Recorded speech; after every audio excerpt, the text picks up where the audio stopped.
I want to look at this through a number of lenses. How the concept of gender has been transposed in policy frames, and especially international policy frames. Some of the ways that gender is invoked in what Patricia Yancey-Martin calls rape work, those of us who work on the issue of rape. The issue of victim blame, responsibility and prevention, and how we cannot do that effectively without a gendered framework. And then lastly, the issue that is probably the one that animates most of you is how this is getting played out in service provision.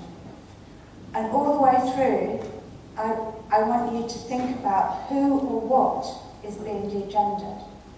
Because it can be survivors, it can be supporters, it can be services, it can be perspectives. Sometimes it's all of those at once. Sometimes it's only one of them. So what's in the frame when we're thinking about this issue? We have this term, gender-based violence. It's not one that I tend to use. I tend to use violence against women and girls, or men's violence against women and girls. But this is a predominant perspective in international responses. It's become very, very focused in policy, and policymakers seem to prefer this to violence against women and girls. And what I want to explore is why that might be the case and what the consequences are. This concept emerges as part of the argumentation by that global coalition of women who got violence against women recognised as a human rights issue through mechanisms in the UN. And in order to do that, they needed to establish that it was a form of discrimination.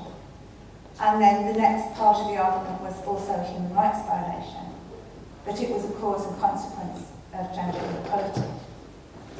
And it first appears in 1992 in that recommendation to the CEDAW committee.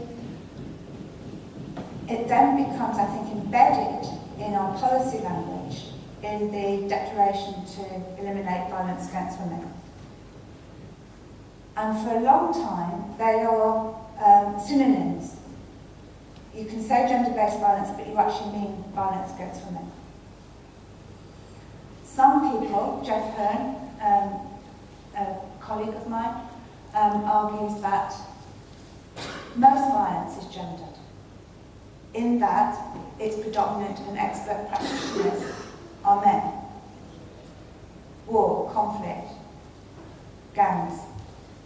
But he then asks, is that gender-based? What does this term gender-based mean? And actually, you won't find in many places a clear explanation of what gender-based actually means. His argument is it should mean based in the constructions of gender as a hierarchical relation between women and men. But as we will see, that is not what it always means. I think gender-based violence became the preferred term because there were, and always will be, challenges to the women's human rights agenda. And if you're not confident in your analysis, having a concept which appears to be less threatening can be a point of refuge. It is now increasingly the language in the UN, in human rights organisations, and in development and humanitarian groups. It's less common in the research in the academic community, where violence against women still predominates. One of my students has just done an analysis where she's looked at the two terms in documents and in citations, and gender-based violence is increasingly moving up in academic citations.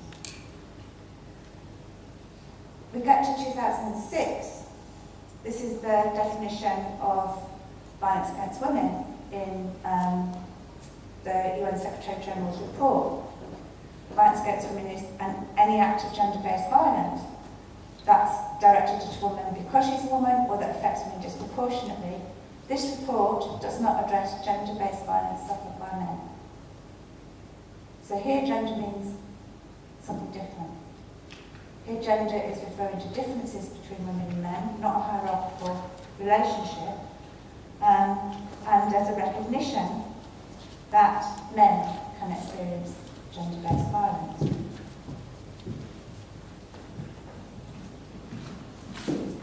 This is a very interesting, important article by Sophie Reed Hamilton, who I prepared this slide in the UK, got to Sydney, and she was at the conference. That was rather wonderful.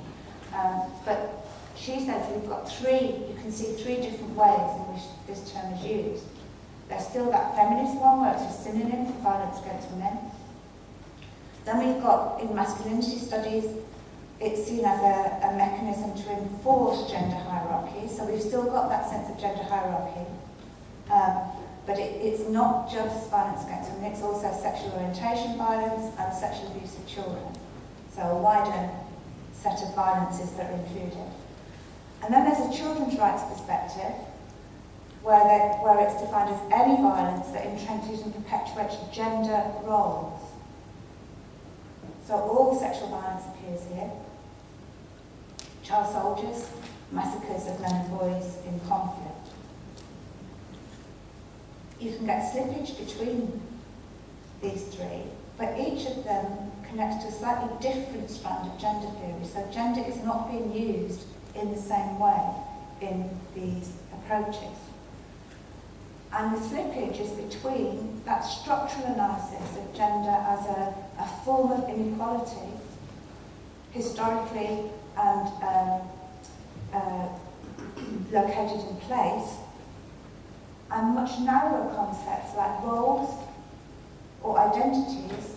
Roles comes before feminist ideas, identities are more recent focus.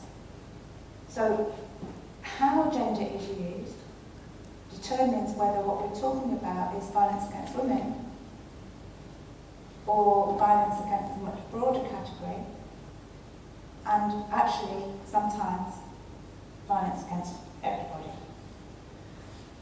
When I was researching for my keynote, I came across a host of publications which had this concept, sexual and gender-based violence. I hadn't noticed this change in language before, but actually it's there a huge amount, particularly in the humanitarian and development field. And I don't know why sexual violence no longer is gender-based. If we're looking at disproportionality, then sexual violence is arguably, in terms of the research evidence we have so far, more disproportionate than family or domestic violence. And what it is, in essence, is, I think, a way to acknowledge men and boys as victims, which I have no problem with, but actually it does it through disconnecting concepts that should be connected. So we've got what I call shape-shifting, constant shape-shifting of what gender means and what its role is in thinking about sexual violence. So we have the Population Council. Overwhelming recipients of violence are female. The term gender-based violence is used to encompass all women, men, girls and boys who have experienced sexual violence. So how is it based on gender? Either it's gender-based and that therefore there is a difference between women and men, boys and girls, or it's not. It's an attempt to have everything, and then the Council of Europe Gender Matters project goes even further and says gender-based violence is an umbrella term for any harm that is perpetrated against a person's will, has a negative impact on the psychological, physical health, development and identity of the person, that is the result of gender power inequities that exploit distinctions between males and females, among males and among females. So here we have a different concept of gender. It's not a hierarchical relation between women and men, but it's actually an identity construct that is true for all of us, and the differences within those groups are as significant as the differences between them. And underneath this is an explicit statement that everyone can be a victim and anyone can be a perpetrator. And that's a de-gendering, I think. That's the process of de-gendering, that the analytic framework's definition actually makes invisible the gender differences that we have been exploring in our work. And what it makes possible is this kind of campaign, the UN He for She campaign, that we just unite as people, that there is no tension in having men speak out about this issue, and there's no tension in having a particular man, Prince Harry, speak out about this.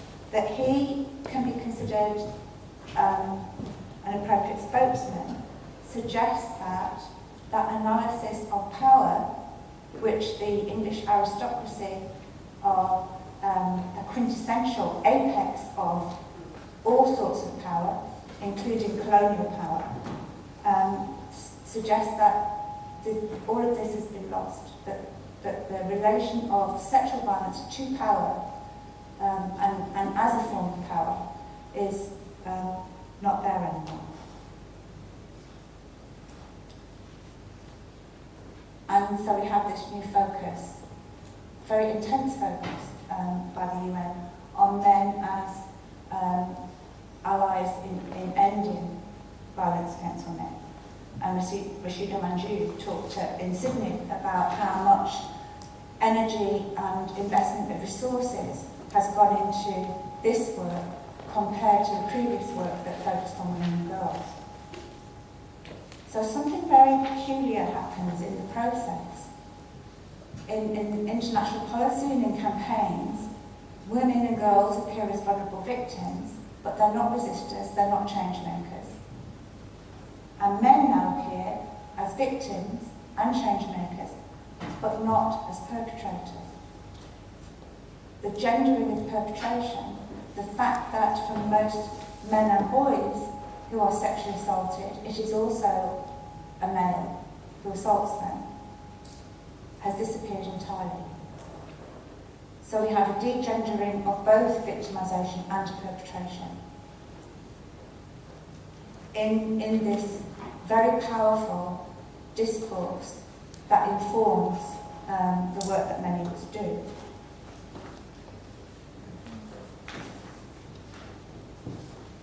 One of the ways that we've tried to establish why gender matters is actually through counting numbers, showing the disproportionality. But I think the counting has become a shortcut, that we've become lazy, and I include myself in this, in that the numbers are not enough. There has to be an analysis, an argumentation that sits underneath them. And when we cease to have a clear and strong analysis, that can accommodate the fact that, yes, some men and boys are victims of sexual violence. Yes, occasionally some women are perpetrators. We need to be able to recognise those things and fit them within a gendered analysis. Instead of which, we find ourselves in a numbers game, where we're playing a kind of top trumps of which research project can you cite that has more numbers in one group than another. And in a situation where we're not able, if you're working on sexual violence, to draw on research that is actually methodologically sound. Most prevalent studies, including the one study here in Australia, have very few questions on sexual violence compared to those on domestic and family violence. They tend to only focus on those actions that are considered criminal offences, They don't include sexual harassment, which is actually the most common form of violence against women and girls, but we hardly ever include it in our surveys. And my sense is that, especially in relation to family violence, as you call it, domestic violence as I would call it, we've moved further and further away from the lived experiences of women. Women do not live with a slap or a push. They live with an ongoing, as Anne Morris calls it, an abusive household gender regime. That they are constantly demeaned as women, as partners, as mothers, and it's that kind of taking away of their sense of self, their sense of efficacy, that is actually the most difficult thing for them to deal with afterwards. And what prevalence studies do also is focus on the gender of victimisation, not the gender of perpetration. There tends to be not that much interest in perpetration or context in those studies. I'm not saying we don't need to know who's doing what to whom, we do, but we need to know about it in the context in which those things are lived, and in the and closer to the experiential reality, counting abstractly whether this ever happened to you, without thinking about what it meant in the context, is taking us away, I think, from what our services have been based on. Our services have been based on what these things do to and mean for the women and children who experience it. This is an argument against, well, to make more complicated this idea of gender-based. This is a Norwegian sociologist called Ava Lundgren, and she talks about violence as gender constitution, that it constitutes gender, that in the doing of violence, men are making themselves as men. They are making a particular masculinity. They might want to assert, reclaim, create it, but in the process they're controlling what it is a woman, or in some instances a child, may or may not do, may or may not think. And to the extent they are successful, they're then changing the gender of the woman, of the child. So women have to choose. We all have to choose whether we adapt to this imposition, to its meanings, to its intent, or do we resist? And if we resist, that's also about gender too. And one of the things that we've lost, I think, is a sense that women and children are never only passive victims in these situations. They are always trying to cope, trying to survive, and they resist either physically or mentally. That way in which you probably, those of you who've worked in sexual violence services, will have talked many times to women who talk about, when it was happening, I took myself over to the other side of the room and I watched it happening. So their sense of consciousness, they're trying to remove from their body as a coping strategy, as a resistance, saying, you might have control of my body, but you're not having control of this part of me. I've also talked to women who say that there was a space really deep inside them, and they put what they thought the essence of themselves was in there, so that it couldn't be touched by what was happening. And I think in the ways that we've moved in terms of research and policy, we've lost a sense of the active person when violence is happening. So it then becomes impossible to deal with the fact that sometimes women fight back. That then denies them the status of having been a victim. A victim is somebody who just is acted upon, not an actor.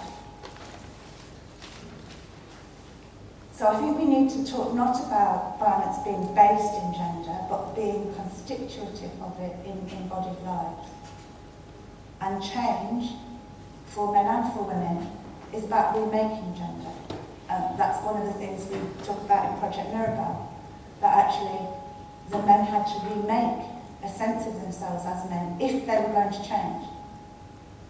And women had to move out of this diminished femininity that they had been coerced into through violence. They had to change too, to open up and expand and to take more space for themselves in their own lives. Okay, so this is drawing a little bit on the work of Patricia Yancey-Martin and also a woman called Caroline Hooper about how gender is sometimes invoked in our work.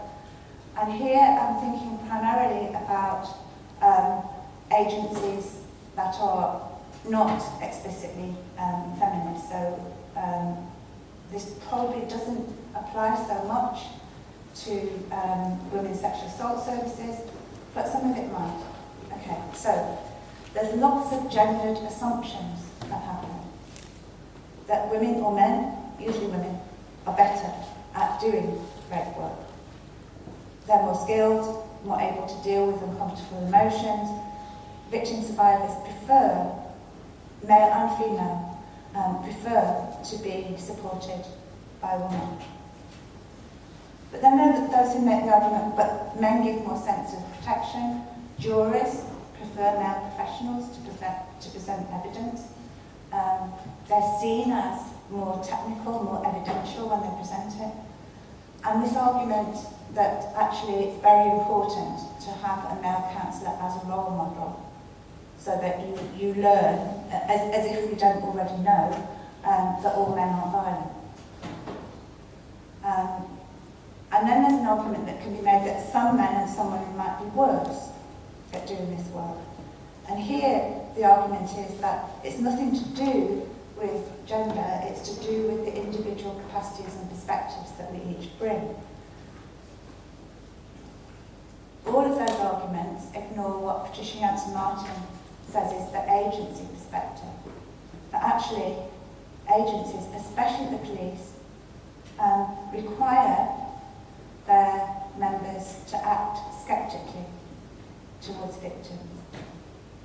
That scepticism is almost written into their way of responding. But given those assumptions, gender may then get used within agencies. So there becomes a focus on this assumed female, usually, sometimes male effectiveness. Victim preferences may be recognised or may be ignored. Emotion work tends to be allocated to women, and there are assumed gender differences in the meanings and responses of victim survivors. There are some complexities here. Women entering male spheres may change how men behave. There's some evidence that men do gender differently when there are women observing them.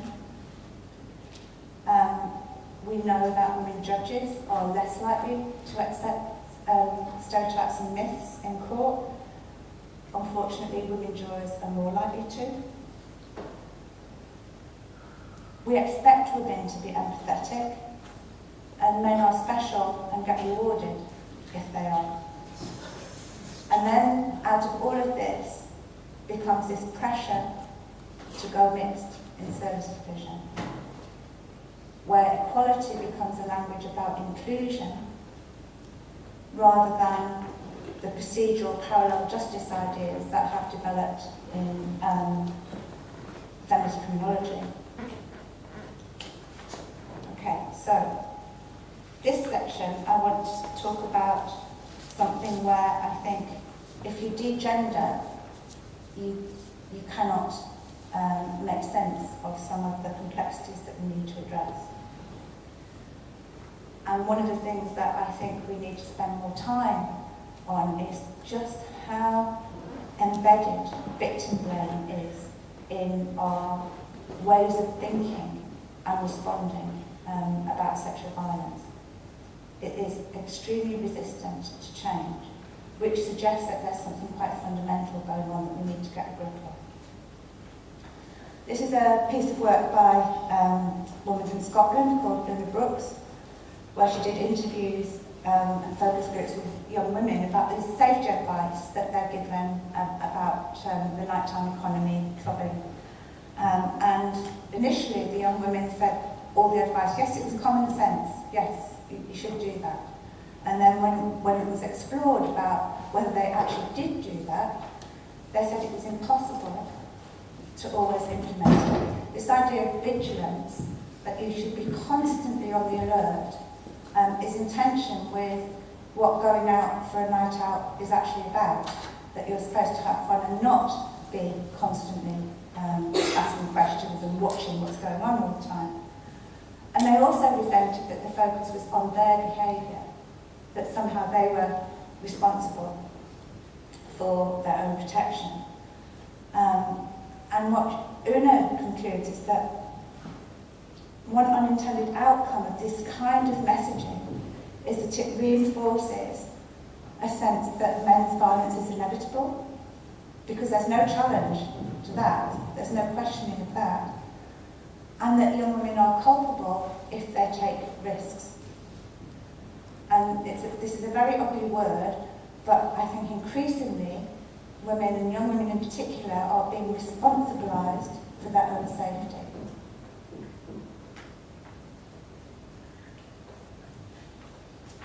This is from a piece of work we finished recently on young people and sexual consent. Sexual reputation means something entirely different for young women and young men.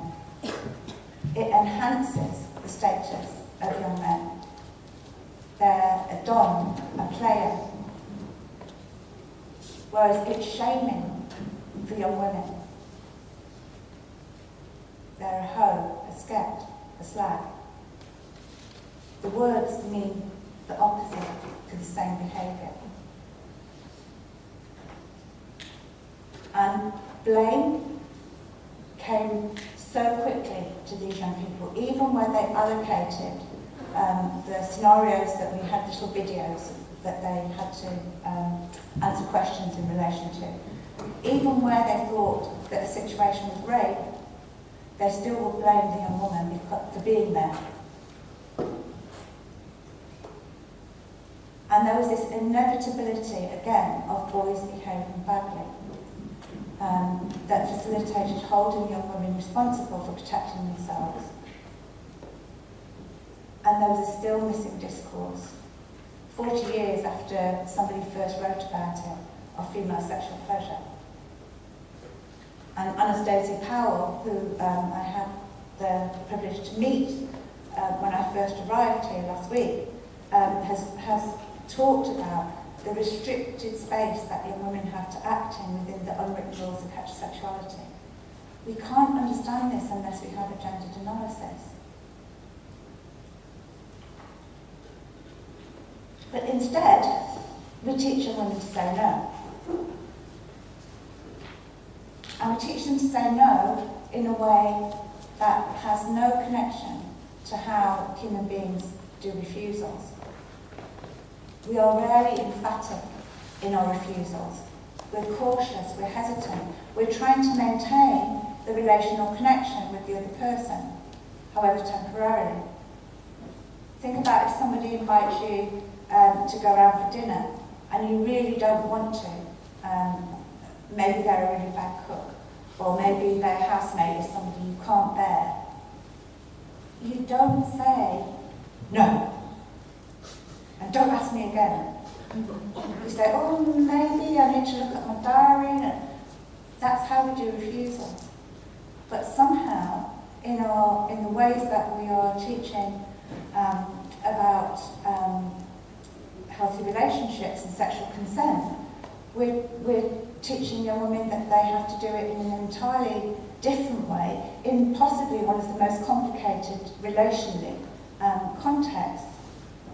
So we're teaching them something that it's impossible to do.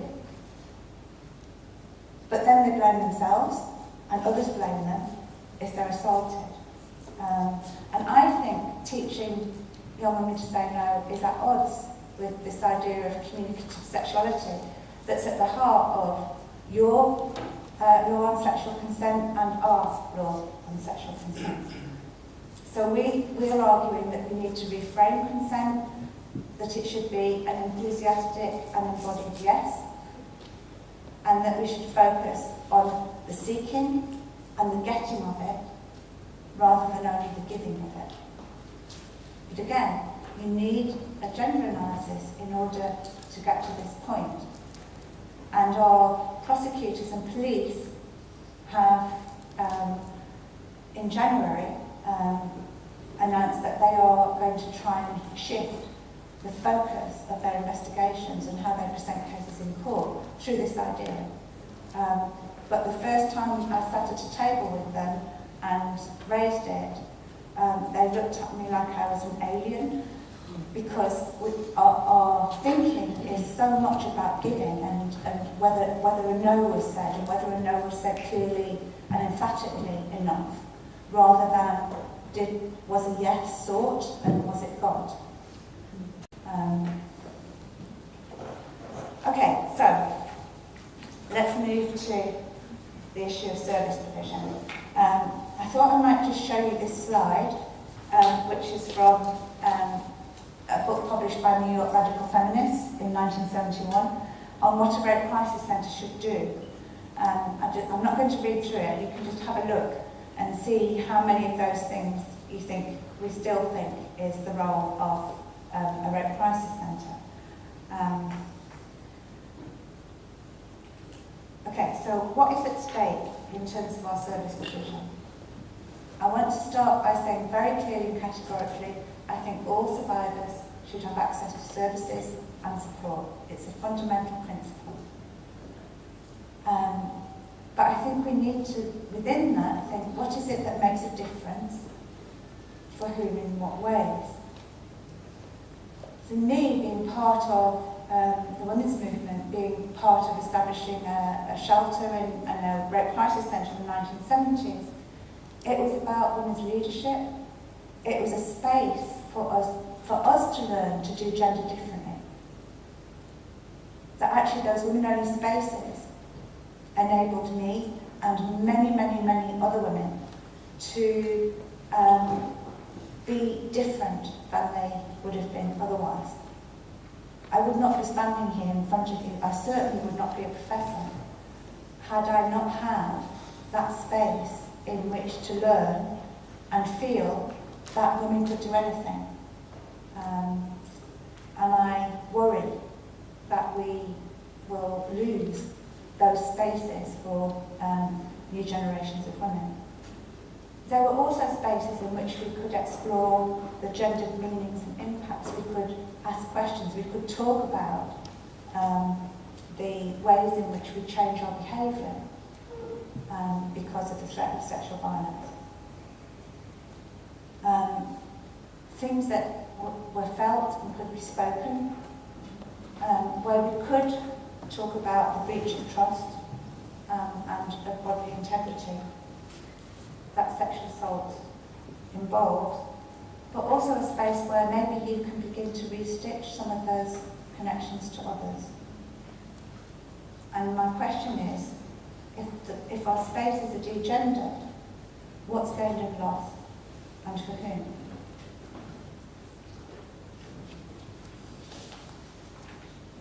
Part of what's happened is that we've moved from being a social movement to being service providers. And there are simpler and more complex positions about this, and these are just some of the things that have been written that we should have in mind when we have a conversation with each other later. A study that surveyed women in 26 countries, they were most positive about the support that they got from NGOs, from women's organisations. They felt more in control, and that the organisations would advocate for them with state agencies. Louise Bullmiller is very, very critical of the US sexual assault services. She argues that they have allowed a neoliberal appropriation of the sexual violence movement. And she evidences this by saying that they take an individualistic response, that the medical and recovery models predominate. They have increasing and uncritical links with the police and the criminal justice system. If we're going to advocate for survivors, there have to be some links. The issue is whether there is a space for critical dialogue. And she argues that they're now implicated in the regulatory functions of the state.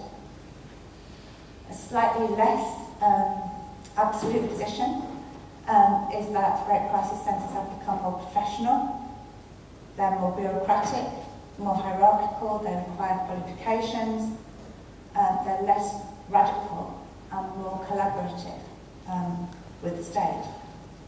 And this piece of research saw that there was a tension between the directors of the organisations, and that in itself is interesting, because the idea that you would have a director of a rape crisis centre would have been anathema in my day. But anyway, we are where we are. I am a director of a research centre, so I'm not excluded from this process. But it was the directors that argued that the organisation was still activist. And that was through the committees that they sat on, through the coalitions that they were part of. Whereas the staff, what they said was, it's all about the number of client hours that they delivered, and that was their sense of what the organisation was about. And so this woman says, have we moved from a vision of creating a movement through which we would end sexual assault, and the women who came to our services were invited to be part of that movement. Have we moved from that to a focus on outcomes as measured for funders and others?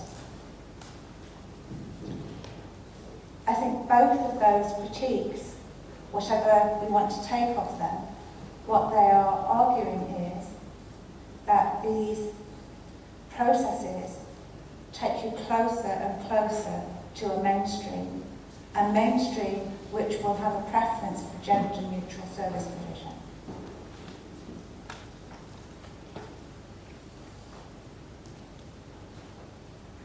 One of the most important things about Susan Brisson's book, Aftermath, which if you haven't read it, please read it, it's wonderful, is her insistence on the notion of a relational self.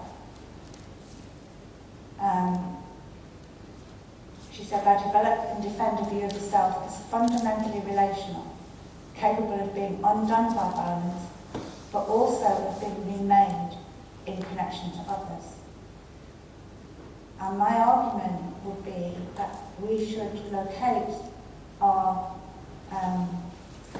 work and our services in this notion of the relational self.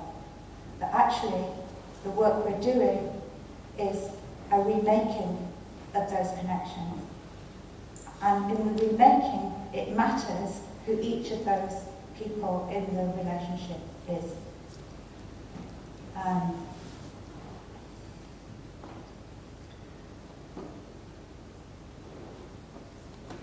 One of the ways that not thinking relationally and thinking in terms of trauma models is that I think survivors get positioned and therefore can only take up a certain number of positions. Sarah Scott, who I used to work with in Manchester Rape Crisis, has talked about this in terms of a requirement of trauma talk.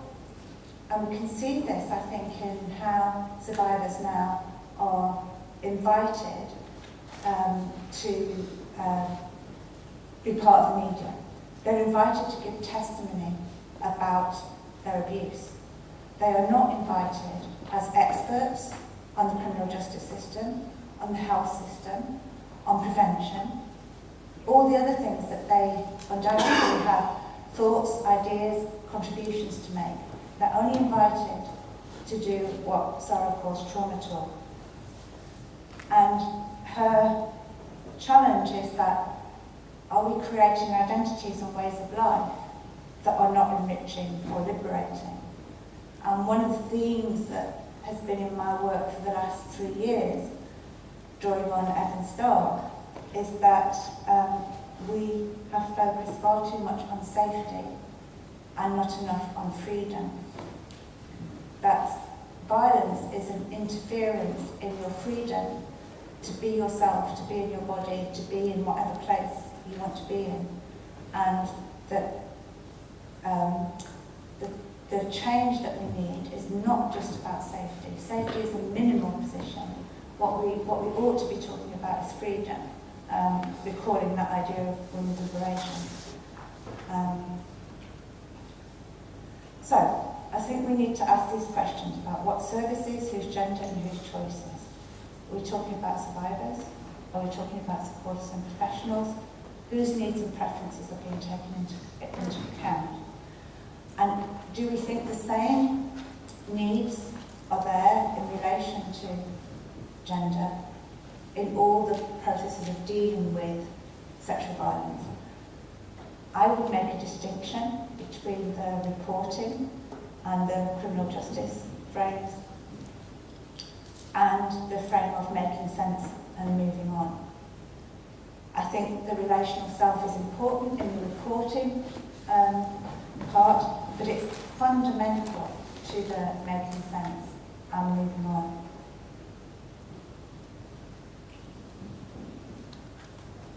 I think there are gender agendas here.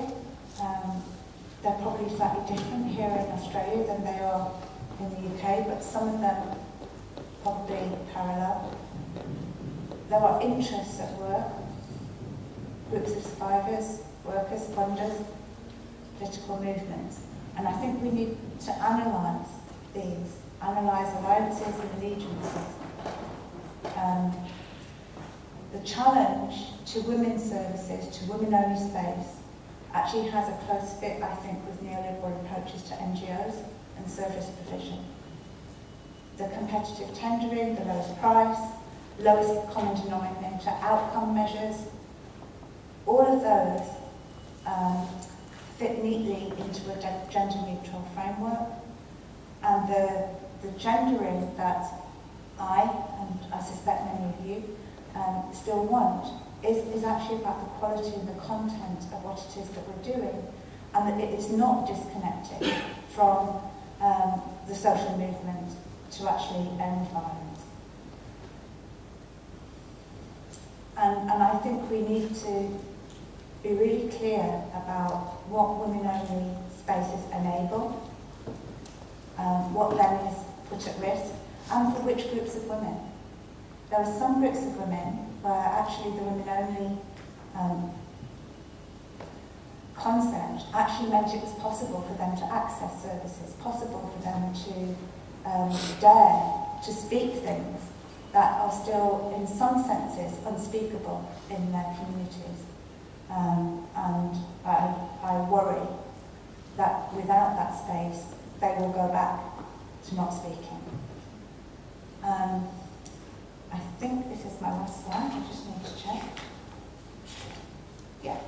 This is a woman who's just recently got a PhD with us, who used to live in Australia, but lucky us, she lives with us now, and she works with one of the largest rape crisis centres in Britain. But this is her MA dissertation that was based on interviews with a very long-standing rape crisis centre. And she talks about this idea that you stand alongside and work with the women who come. And what you're doing, the work that you're doing, is rebuilding the self that has been fragmented by violence. And that the women are active participants in defining and thinking about what it meant and what it means, and this is the really fundamental for their whole self. we think about violence as an attack on the self, your whole self is part of that process of putting yourself back together again differently. So it's a whole self. It's not just a story of abuse. It's not a collection of effects. It's your whole self as a woman, as a black woman, as a disabled woman, as a lesbian. And she argues that through this notion of the relational self, the women-only context is deeply significant because it's who women can relate to and with their whole self. And if the whole self is to be remade, the whole self has to be present.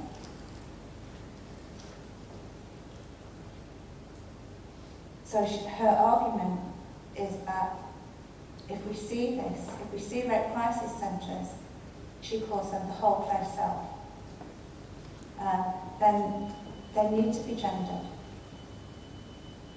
And if we were to provide services that are a whole place self for male survivors, their services probably need to be gendered too. So we need to be thinking about what is it that the violence is, what does it do, what does it undo, and how are we enabling those things to be remade and to be and for people to be able to say, this is part of my history, it happened, it changed me, and now I'm going forward with my life in this way because I choose to, not because I feel constrained or determined by it. And I would also say that the whole place self in this instance, and I would argue that it should be like this, is that it's also about extending women's space for action, their power to speak out, their voice, and their option to become part of this collective movement against sexual violence and for, I think that should not say women's equality, it should say women's liberation. Thank you.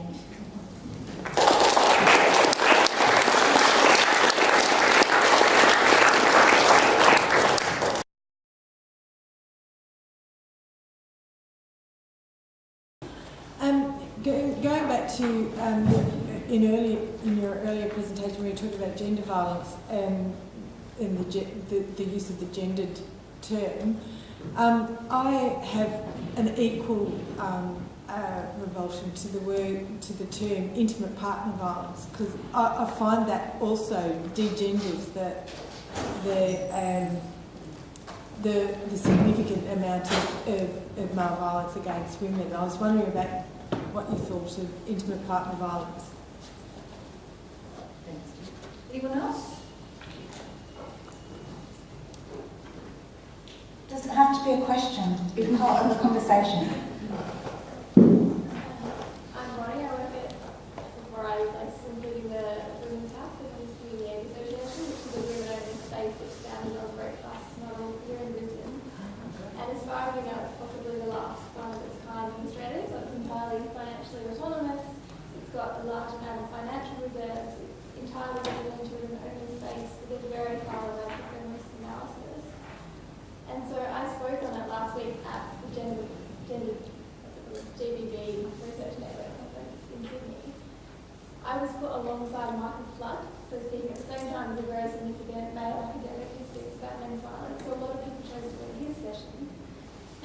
So he was highlighting that we're at the conference that was sponsored by white women. And I just wanted to point out that at that speech I spoke a lot about our model as a traditional rape crisis model that embodies a lot of these concepts that we promote as we practice. But then at the same time, the academics in the room, you sit there going, great, love your model, all of our work is a lot of here from Women's House, all of your work is fantastic, we get all of this praise for being fantastic. But we don't get the academics platforming us as a best practice model. And from the academics at the conference that I spoke to, I opened it up to and said, if you want to platform us in any range of research, do this sort of work that you're doing here. They say that the funding is not available in an academic context to do a thorough feminist analysis of a rape crisis model, even in a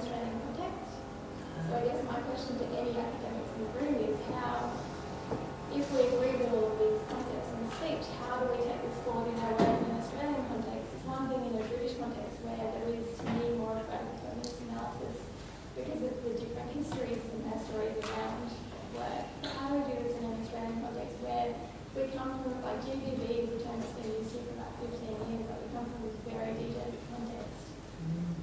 And given that I really think we need to be proud of the Women's House resource that we have here in Brisbane, how do we work together in that sort of grassroots activist sense of supporting the fact and celebrating these places of history?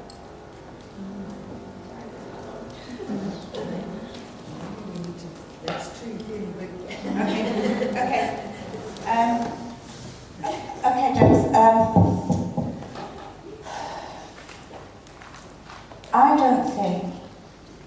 I don't use male violence against women anyway, because male implies it's inherent in masculinity.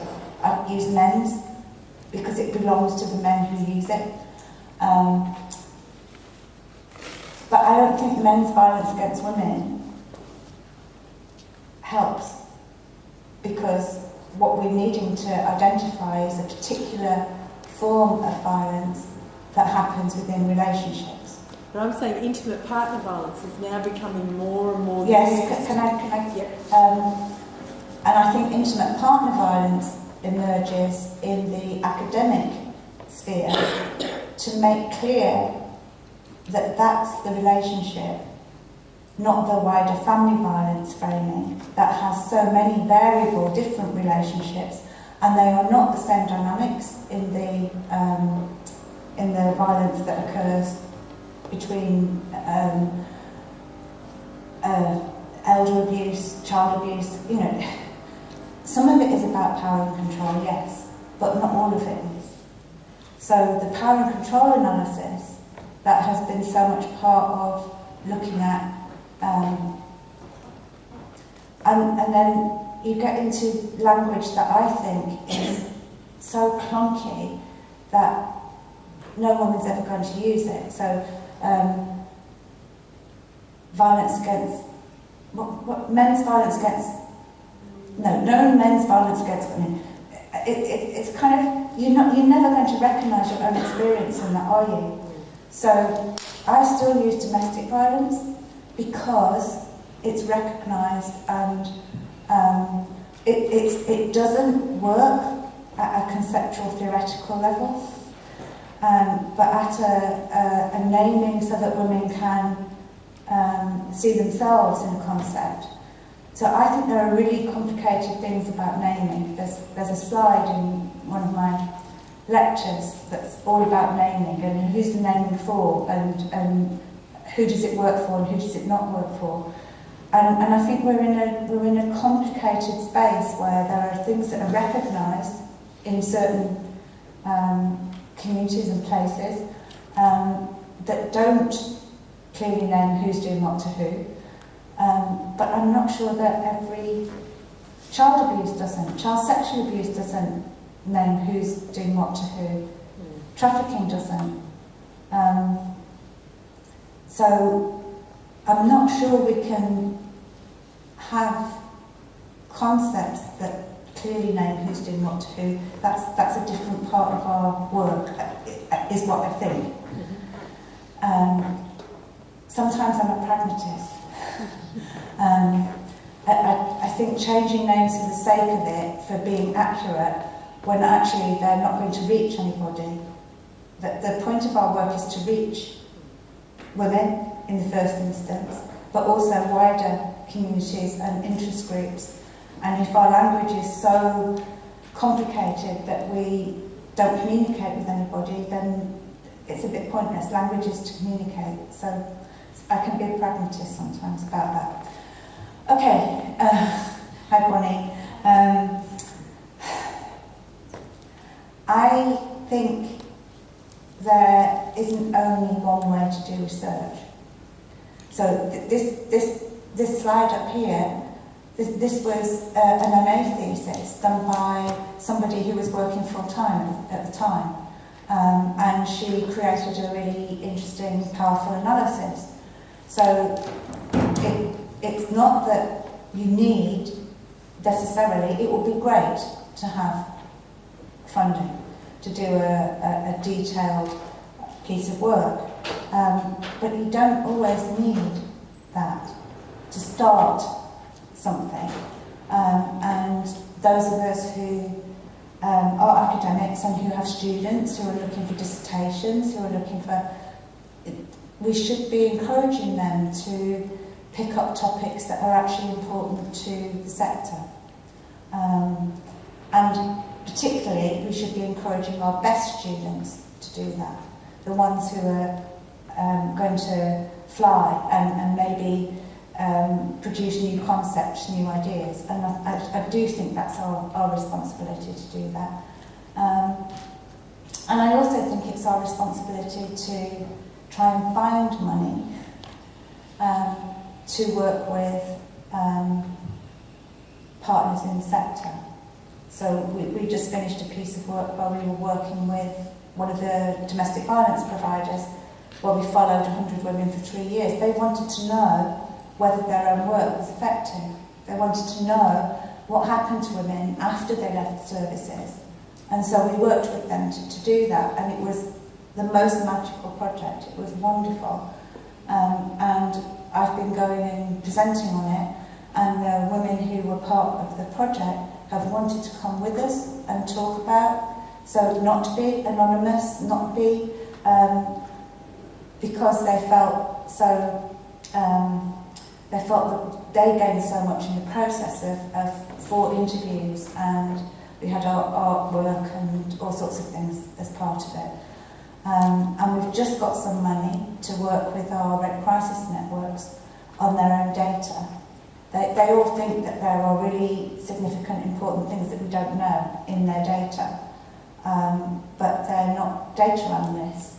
So we're working with them to see what we can unearth from all their data. So I think it is our responsibility to find ways to be partners. We're not being partners if we're not picking up the agenda that's being offered as something that is important for us to think about. So.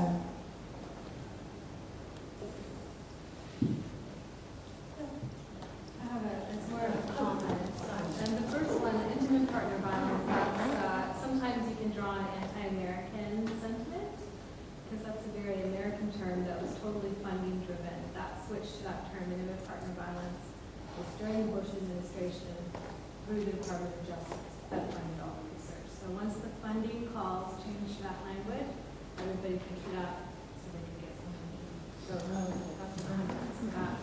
As far as researchers not having money, there's no money for criminology research anyway. In the most recent call for funds through ARC, there was like 1 discovery grant in criminology, which is like a 0.5% chance of getting one. So there's a greater chance of linkage grants, and research companies are always looking for partners. So I think there's professional imperatives that push us to apply for external funding. But as that external funding becomes increasingly scarce, that's going to have to shift a little bit. But yeah, a lot of research is free. Yeah. I'd just like to ask, when you commented about that move towards outcome measures and the need to protect that space for women so we can work alongside women in that type of model, and that in a lot of cases services are driven, or NGOs, by coming to government for funding, and that's the structure that in the service delivery type models that governments are driving. So I was wondering in the UK what sort of strategies or how have they started, if I should call it a movement, a social movement to deal with that type of way of service delivery that we don't want if we're to achieve that working alongside and empowering them to be themselves. Just wanted to hear your comments about what's happening in the UK. How do we influence is influencing now to dispose of that type of service delivery of government when they're into their training?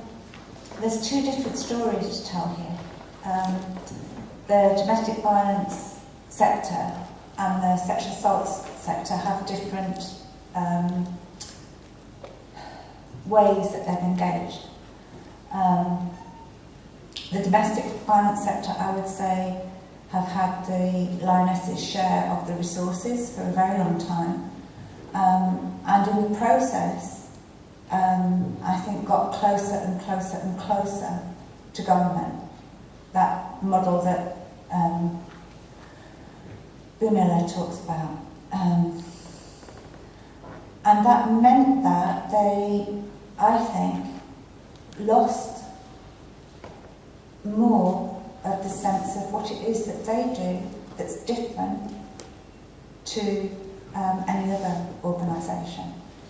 And they got caught up with risk assessment and all of these formalised processes that are not about empowerment, that are not about the self-determination of the women themselves. And that sector has been very much the subject of competitive tendering, because there's resources there, economic resources, financial resources. And so they are having to do a rearguard. What is it that makes us different? What is our unique selling point, in inverted commas, in order to resist some of this process? But they've already lost a significant number of resources in the process. The rape crisis sector were never so absorbed and never had that much in terms of financial resources. So they were not such a target, if you like, for the private sector. Not worth it. A lot of the work was done by volunteers. But I would say they were also smarter in that they saw what was coming, and so they developed, and I did a little bit of work with them on this, on developing their own standards internally. And the standards were based on feminist and human rights principles. So they started off with a whole lot of principles of the work, and then how that then moved into how you actually did the service provision. And they got the standards recognised by the Home Office and endorsed by various others. So they can now go to commissioners with their standards and say, these are our recognised standards, this is what we work to, this is what we do. And so they've kind of played the game, but in a clever way, whereby they gave away the least possible space to the mainstream. And there are now 10 more rape crisis centres than there were before this government was elected, which it pains me to say, but it's true. And that was also because they were really smart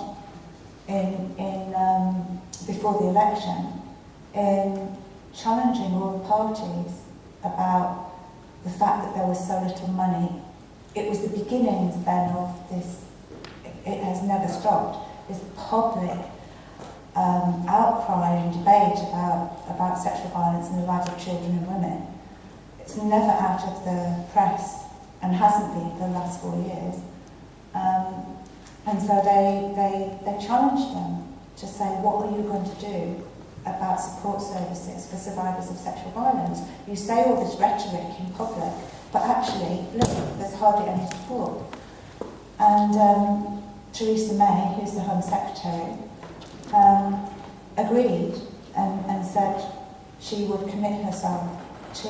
And so we have 10 more crisis centres than we had before. all working to these standards.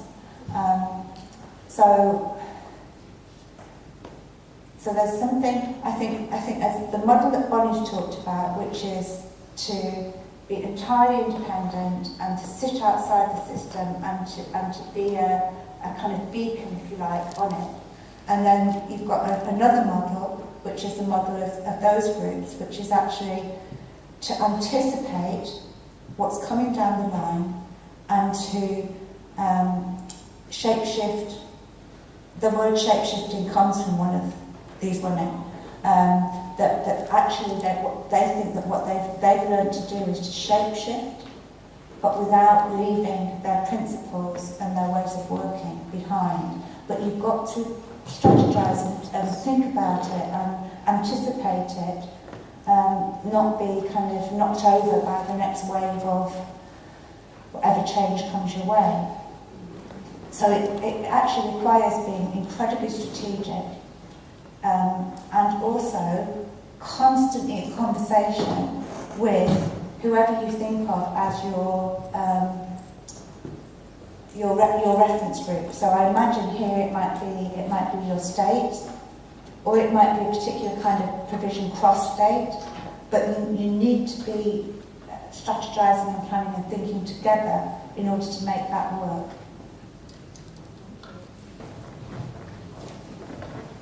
I wondered if you could say a little bit more about trauma talk, which you had on one of your slides, and the idea of PTSD. And I'm interested in how you see that intercepting or not intercepting with various discourses on sexual violence. Yeah.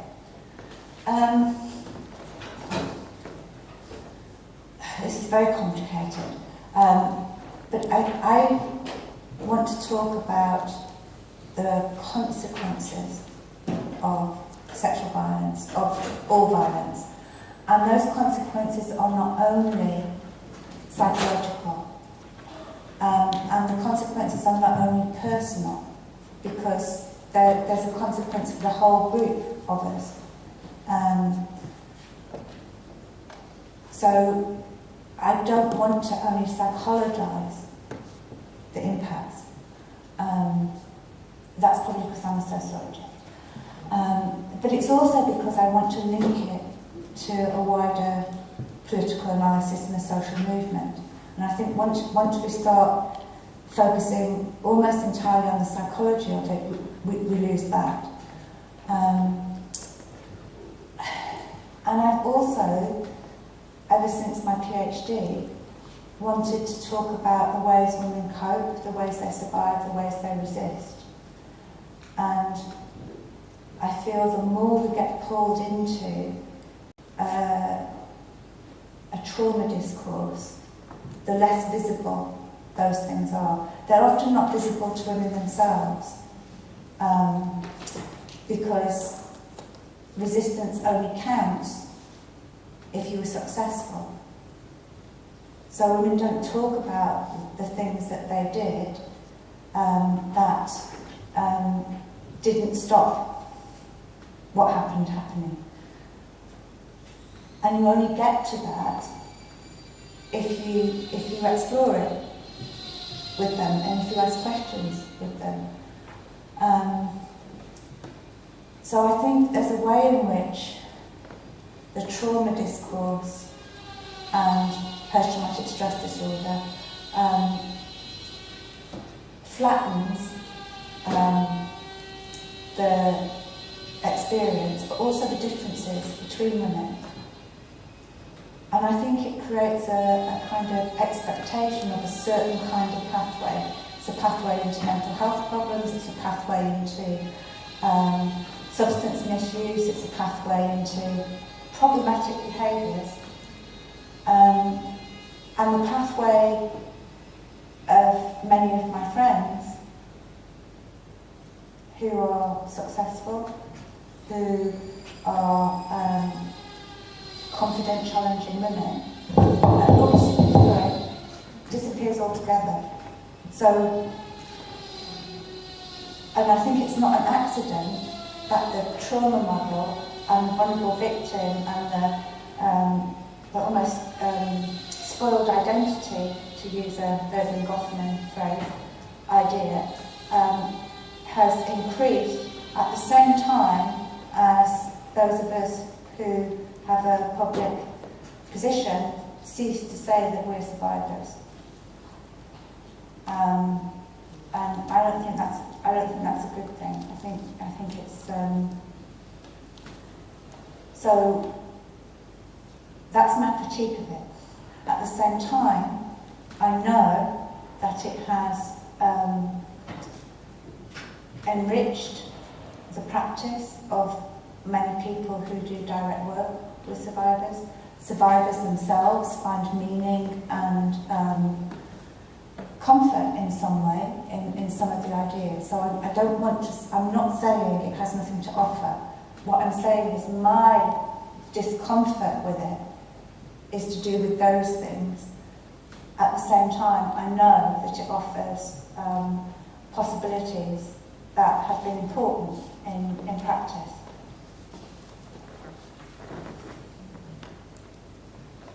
Do you want to say something back? I totally agree. I did my whole MPhil on that as well, but I was curious as to why feminists embrace the whole sort of trauma discourse. But I think, yes, it did give women some validation. I think the scary thing about it, though, is that PTSD periodically disappears from the DSM. So if you legitimise your experience on that, what does it mean when periodically through history it just goes out of the books? Anybody want to talk about why they find a trauma-informed approach helpful? Useful? Yeah. I guess I basically agree with what you've been saying, but I think in the context of advocating for women within systems like Department of Human Services and welfare systems, where women can often experience ongoing financial abuse or institutional abuse, sometimes to forge a pathway through that, a trauma discourse can be useful to help decision makers understand that certain events can occur that are beyond the control or the intentionality of a person at a point in time. So I think it can be useful. It can have a place within that sort of framework. Yeah. Years ago when I read Judith Burnham's book on complex traumatic stress, because I'd grown up in an abusive household, when I read the book I realised the symptoms were to do with abuse and actually weren't me, and so I just could drop it. Yeah, and that is exactly the power of it, absolutely, that it can take the understanding that it's not a fault in you, that this is a entirely reasonable responses to unreasonable circumstances. So yeah, I think it's when we take it beyond there as our whole frame of reference that we have a problem.